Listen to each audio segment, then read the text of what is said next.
এত ভয়ঙ্কর আওয়াজ। এরে আল্লাহর গোলাম বেনামাজির কবরের মধ্যে সাপটা হাজির হয়ে যাবে। সাপটা হাজির হয়ে বলবে, এ নাফরমান,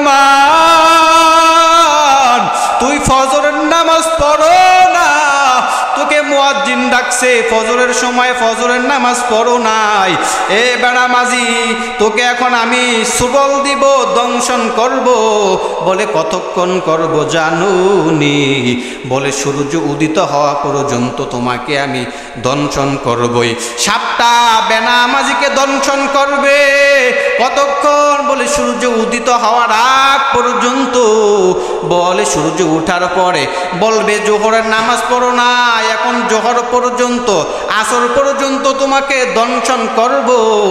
এই বেনামাজি যে জোহর পড়ে নাই তাকে আসর পর্যন্ত দংশন করবে ওই ভয়ঙ্কর সাপ।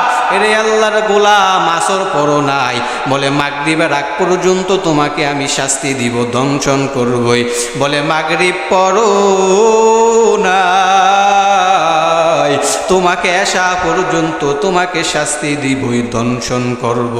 এরে আল্লাহর গোলাম, এশা পড়ো নাই বলে ফজর পর্যন্ত শাস্তি দিব, এমন ভাবে দংশন করবে। কি অবস্থা হবে কবরের সেই বেনামাজির অবস্থা কি হয়ে যাবে রে গোলাম?